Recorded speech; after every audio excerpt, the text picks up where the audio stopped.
Good morning. So it's Dan Latter and we're live. It's just after 9 o'clock. So, well, actually, it's just after 8 o'clock UK time. So a little bit late this morning because I wanted to do it at dead on 8 o'clock. But I had a few things to do just before we went live. And one of those things was obviously getting my cup of coffee because I've not had my cup of Joe this morning. But anyway, hope you're well. How are you doing? An interesting weekend. Let's just go and have a look at Coinbase and see where that took us this weekend, because Bitcoin, as you're probably aware, seemed to go through the roof for a change. It's odd that it does that, but it does seem to do that quite on a regular basis, doesn't it? So I'm just going to check, make sure that I'm actually live as well. And if I'm looking down here, it's because that's where my laptop is, by the way. My camera's obviously up there. But let's just have a look. And yes, I am live. There I am. Okay, so to put up Coinbase. So Bitcoin is at, it's just under $19,000. I don't know what that is in UK pounds. I changed my Coinbase over to dollars. And the reason we talk dollars and not pounds is that generally the dollar is the baseline for currency exchange and that sort of thing. So we're talking dollars rather than pounds. It could be anything. It could be shekels. It could be anything. But we just happen to talking dollars. Give it 10 years, we'll be talking in the price of Bitcoin versus, you know, everything else. Possibly. Like, who knows? Nobody really knows, do they? But anyway, Bitcoin went up another grand, which is, what, 5%? Something like that on $20,000? It went up 5%. That's not bad for a weekend, I guess. We had some trades on over the weekend, so we took some pips as well, which was nice. But obviously, in order to invest in Bitcoin, and I don't like to use that word invest, because I don't think it is investing. In order to buy some Bitcoin, you don't have to be doing forex trading or anything like that. You can just buy some Bitcoin, and you can go to a local exchange and just buy some Bitcoin. And when I say local exchange, the exchange is probably halfway around the world, because it's not local at all, is it? Because the exchange, the currency exchange, and this is sort of a bit that people don't understand. You know, how do I buy Bitcoin? And it's like, well, you go to a currency exchange. And we're like, well, where does that go? You know, where's a currency exchange? And where does my money go? And where does the Bitcoin come from? Like, where's it come from? And that's what people really struggle with. And then they go, you know, Bitcoin's not backed up by anything. It's not backed by gold. Well, the US dollar came off the gold standard in 1972 when it was no longer attached to gold. And I think we had loads of inflation there anyway. So the dollar's not attached to any gold. In fact, any major currency, fiat currency, is not attached to gold anymore. It's just not. It's just just the way it goes. But then people go, well, you know, where's my Bitcoin? You know, where's my cash? Where's my actual Bitcoin cash? And it's like, well, there isn't any. There isn't any actual Bitcoin cash. It's all on computer. Having said that, only about 8% of the world's fiat is actually cash, cold hard cash. I'm looking for some cash on my desk, and actually the only cash I've got on my desk is a Bitcoin coin. So that's all I've got as cash. That's not actually a real coin. It's like £2 on eBay, but I wanted to buy one because it looks like it's real coin, doesn't it? It looks like it's real, and basically it's just gold. It's not gold. It's gold plated. There you go. I don't know if you can see that glinting. Yeah, Bitcoin's not backed by any cash. It's not backed by any gold, but then neither is cash, quite frankly. So US dollar's not backed by anything either. US dollar's backed by sentiment, just like Bitcoin's backed by sentiment. Except there's a few differences, and I want to talk about the Tulip, you know, the Tulip, what's it called, crash. And I just put in the description a link to, just make sure it's in there. Yeah, here's what really happened in the Tulip Bubble, and it's not what you thought, and it literally isn't what you thought. But there's a couple of extra reasons, and I'm not going to go and read that for you, because the link is there and you can just read it anyway, right? But there's a couple of other reasons why the Bitcoin thing that we're in right now is not a Tulip Bubble. Now, obviously, this is my own personal opinion, but we seem to have called it all right so far. We knew when to get into Bitcoin, we knew when to get into property 20 years ago, and we've done all right for all of that. That's why we're living here in Spain. That's why it's sunny outside and not, you know, not dark grey. But there's a couple of reasons why Bitcoin is not the Tulip Bubble. So, first of all, tulips. There's two distinct things about tulips, really. One is that if you get a tulip bulb, I don't know a lot about tulips, but one would imagine you plant the bulb, it grows a tulip. At some point, there'll be some seeds coming out of that tulip. And that creates, or maybe cuttings, I don't know, and then you plant them and it creates more bulbs. I don't know how that works. Somebody who works in biology can maybe help me on that. I'm not an expert on tulips by any stretch. But once you've got one tulip, you can have more tulips, right? That's pretty much how it works. We know this because my mum used to go get cuttings of bluebells and then plant them. So you should have bluebells in the garden. That's how that stuff works, right? That's biology. So if I go and cut a Bitcoin in half and I go plant this in the ground, then that's not going to grow too, is it? I wish it did. And I've not got one of those chests, you know, those magic money chests that the UK government has for buying off people that it needs to buy off to get into power. You can't just take one of those and stick it in a magic chest and you open the chest and it's full. I've saw that Ben and Holly episode as well, by the way. Those with parents will know exactly what I'm talking about, on repeat. The magic money chest where they put the coin in and then they open it up and there's more coins. That's not how this stuff works. But it is actually how tulips work, I'm guessing. And it is how a lot of plant life works, right? So that's the first issue with it, is that you can't take a Bitcoin and grow it. I mean, actually, you kind of can using the system that we use through USI, but generally you can't just plant it and grow it, okay? So that's the first thing. The second thing here about the tulip bubble is that tulips and the bulbs of tulips have a what's it called? What's the word? It only lasts for a certain period of time. I can't think of a word. It's too early. It's just 8:15. So it's got what's the word? It begins with F. Financial, fatal, finite. Thank you, whoever said that. So it's got a finite amount of time.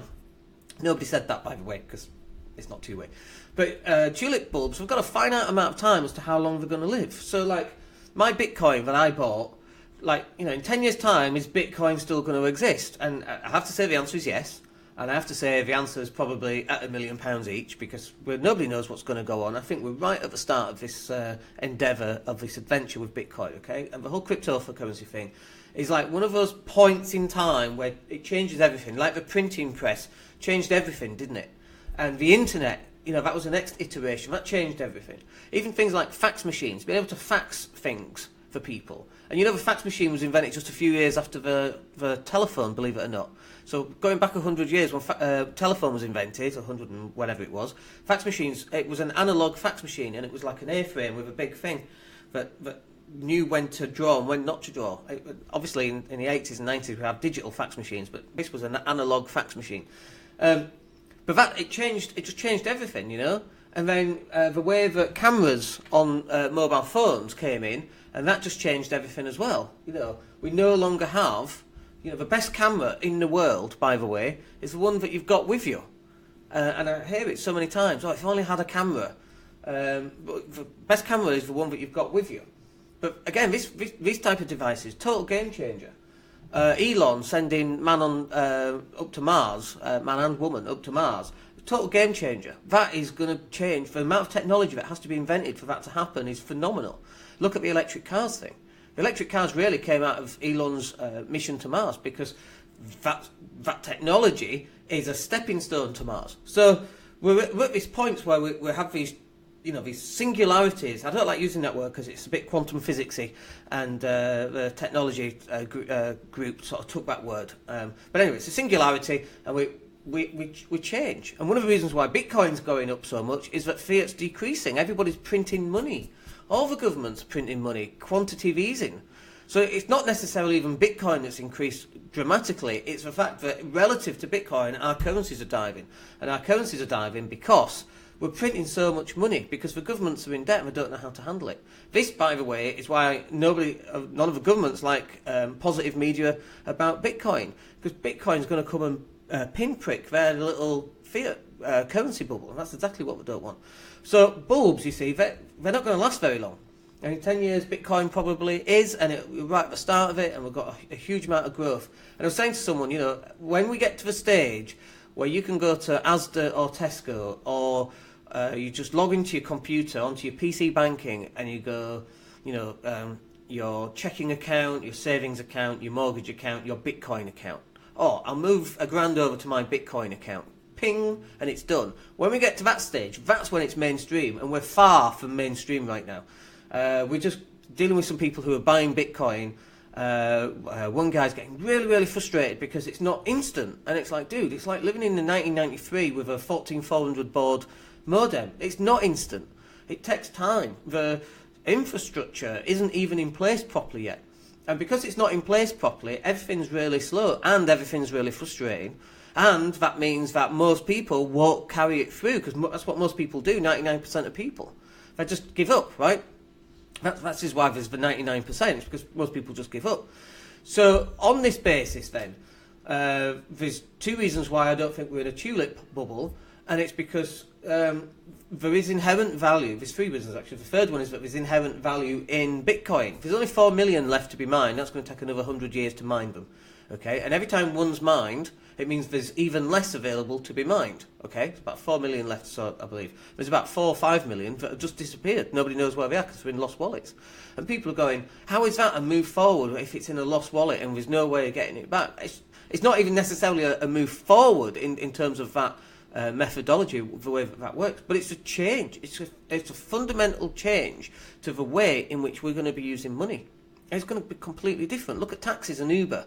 So my little one, she's 3, and by the time we get to her being, 18, so 15 more years, she's not going to need a driving licence. I mean, it's just not going to happen.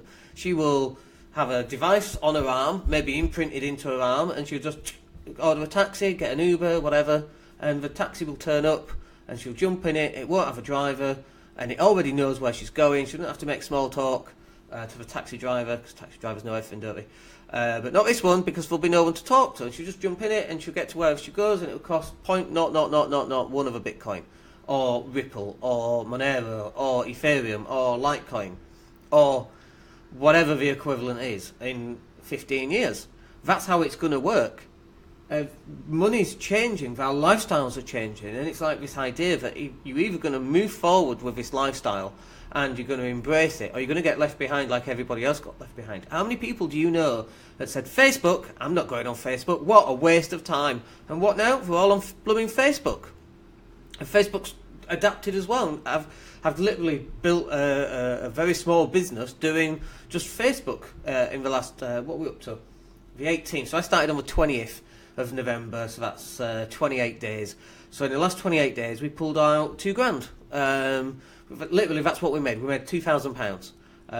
Now, I can tell you what that is in Bitcoin, but you wouldn't understand it. So, like 0.1318 or something of a Bitcoin. That's how much we made. It's about £2,000. So, and by the way, if Bitcoin doubles, we actually made £4,000.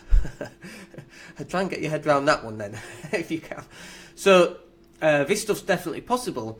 But like using Facebook, we literally just did this. That's the cat trying to get in, by the way. We literally did this, just sat at my desk doing little videos, and we've not done a lot of videos. We've done a couple of podcasts, but we just spoke to people about Bitcoin, and using Facebook Messenger, we've done live phone calls with them on an individual basis, and it's just amazing. I can have 3 or 4 conversations all at once, like my own little call centre, and we're in this transition now in the way that we work. And when people in the past, like let's take someone, for example, who can't get to work. Let me just get rid of the cat. Hang on a second. Honestly, what do you have to do for the cat? Go away. Go on.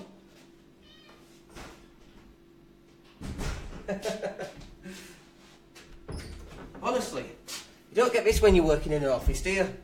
Maybe we need an office, and we'll get an office monkey, so the monkeys can just interrupt us. So the way in which we're going to do business in the future is completely different, and the way that we did business in the past, and I'm saying past is like, let's say 5 years ago, how different is that now? Look at LinkedIn. Have you noticed on LinkedIn the way in which the posts have completely changed? They're all Bitcoin. They're all clickbait. All of them are all completely clickbait. It's just crazy. But the way in which we do business is changing. The way that we get taxes is changing. The way that we're going to be paying for stuff is completely changing. And we need to adapt with it as well. So look, if you've got any questions about that, just stick them in the box below. We'll probably stick this out as a podcast as well. We've not done a podcast for a bit, so we can stick one of this out as well. If you're listening on the podcast, by the way, then awesome. Great to have you on board. I really appreciate it. And for everybody watching as well. And if you've got any questions, then just drop me a message. Come to the Facebook group. Come and find me on Facebook. Add me as a friend. More than happy to speak. If you want to get on the phone on Facebook Messenger, then book it in. Don't just phone me because I won't answer. We've had a couple of people doing that. It's like, I'm not going to do that. But we can book it in and we can have a chat. And if you've got any questions, then just let me know. And in the meantime, have a look at Bitcoin. If you've not started yet, you need to get started, don't you? All right, my name's Dan Latto, and we'll speak to you on the next video.